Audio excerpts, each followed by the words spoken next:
Good morning, friends, and welcome to Take Two for this Thursday, the 11th of April, 2019. I'm Jeannie. I'm so glad to be with you. First things first, I just want to wish a very, extremely happy anniversary to my dear cousins Andrea and Manny, celebrating 43 years of marriage today. And here's to many more. Well, that kind of segues into what I want to share with you today. A couple of things. First of all, the whole idea of the value of family. Now, I remember when Andrew and Manny got married in April of 1976. And I got to be a bridesmaid for the first time. I was 18 years old. And it was very exciting to have all of these family members together, all dressed up, all together gathering to celebrate this very special day. You know, it's interesting because 43 years later, so many of these folks are gone now. The parents, the grandparents. As a matter of fact, my one grandmother, Nana Pereno, she passed away that October. So Andrea's wedding was the only one of all the cousins that she got to attend. So it's very special that we have those beautiful pictures and those beautiful memories. But yesterday, and I didn't discover it until the evening time, yesterday was National Siblings Day, and I didn't really get an opportunity to wish my sister a happy Siblings Day. She's the only actual sibling I have. So Fran, I want to wish you a very happy belated Siblings Day, because I really appreciate you as a sibling.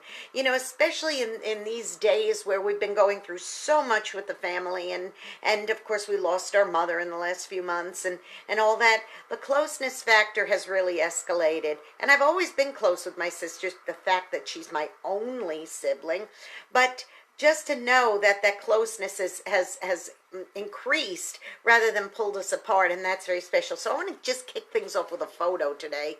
This photograph was taken in 1959. Now there's a very young Mary, that's my mother, and my father. Wasn't he handsome? And my sister, who was just a young child herself, and there I am. I'm about 1.5 years old in that picture. So that is a beautiful family picture, which I will always cherish. But you know, they are not the only family I have, so I'm just going to run through a few of them for you. Here I am with my cousin Paulie. We're very close. He's a double cousin. His mom married my mother. His mom was my mother's sister, and his dad was my father's brother. He's my double cousin. Here's one of Michael with his mother, Genevieve Sigler, who I absolutely adore. 97 this June, and she is doing just fine. Here's Michael with his siblings, his brothers, his 2 brothers and 2 sisters. There were 5 of them. That's very special. That's when we gathered for Mom's 80th birthday, so that was taken a while ago. This one right here that says family, this is my parents and Michael's dad and stepmom all having a meal together. One of those rare times that we were in the same place at the same time. Here's my mom and dad when they went on a cruise some years ago. That's a special picture. These are all on my mantelpiece, by the way. And here's a really cool picture. This is my husband, Michael, with his son, John, who I absolutely adore, John David. And he is, even though he's my stepson, he still is considered a son to me because I just love him dearly. You know, family is so important. And to me, there's nothing more important than the value of having a close family. Look at this one. Oh my goodness, look at this, boys and girls. There's Thomas and Jimmy. Absolutely love these boys. They're so special to me. Now, they're my great nephews, and of course, their mommy is Jackie, my godchild, and this is her with Jimmy when they went on to Thomas the Train theme park, and he got to ride on the train. He was so excited. So it's very important to me, that value of family. But think about families that are not quite as many people, or there aren't quite as many people for people to be able to call only child. An only child like Jackie was born as an only child. Now, of course, they blended families when her parents married other people, got divorced and married other people. She got blended, and suddenly she had stepbrothers and sisters, which was kind of cool because she considers them her brothers and sisters. And that's kind of nice because her whole life growing up, she was an only child. So that was an exciting thing for her to suddenly have brothers and sisters, which is great. So now her children have first cousins like that, which is kind of a neat thing. I'm going to tell you a very brief story real quick here about Tim and Melissa. Now, Tim and Melissa worked together in a big office in a big city, but she was from a smaller town about 50 miles away, and she came from a big family. She was one of 8 kids. Now, she had lots of nieces and nephews, and she just loved her family. But she was a little bit far removed from them, living in an apartment in a big city. And she got to know Tim because they worked together side by side. And Tim had no family. Now, Tim was the only child of a single mother. And the single mother was sort of estranged from the relatives. And she died when Tim was only in his 20s. So he really had nobody. If he had any cousins or half siblings, or he had no idea. And he really wasn't interested in getting to know anybody because this is the only life that he knew. He never had big holidays with anybody. He never had anything like that. Well, Tim and Melissa started kind of seeing each other, and she really had a heart for him.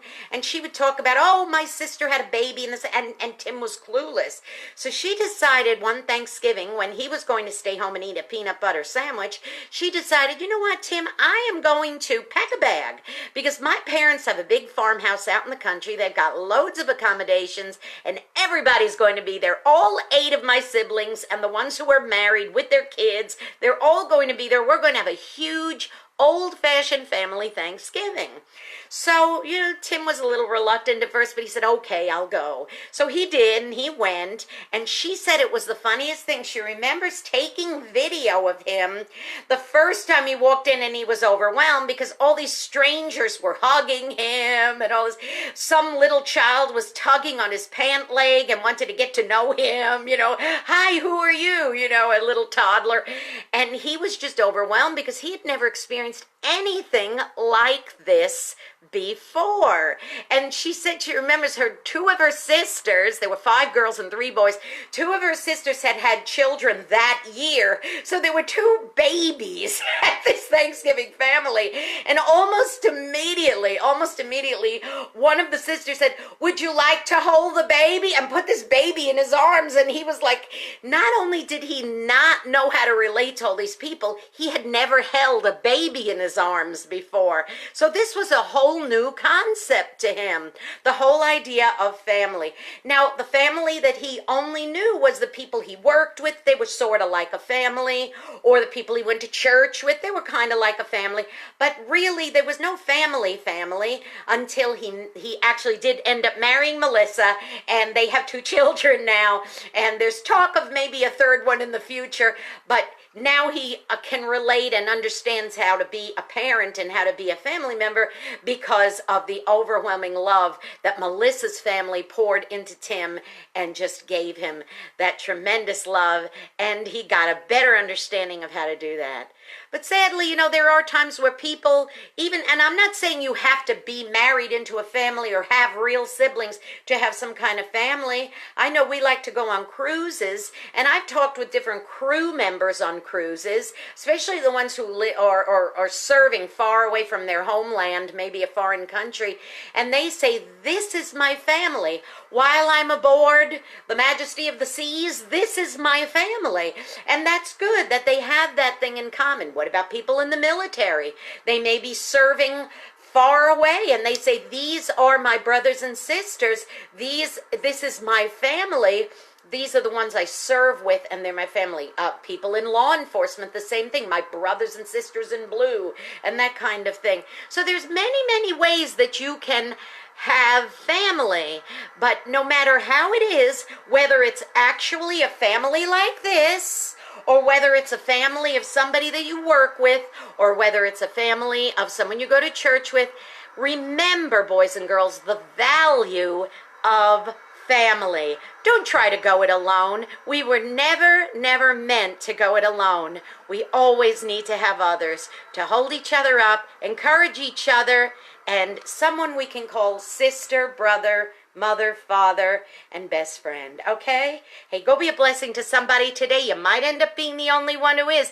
If you know somebody the way Melissa knew Tim, and she knew that he didn't really have anybody he could call family, if you know somebody like that you'd like to reach out to today and say, consider me your brother or sister. Consider me somebody you can say happy sibling day to.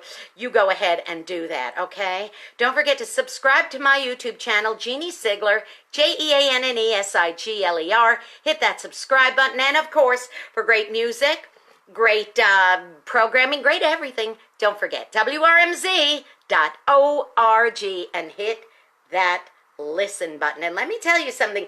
We call RAM FM anybody who helps by donating to our station. We call them members of our RAM fam, because we believe that they are family.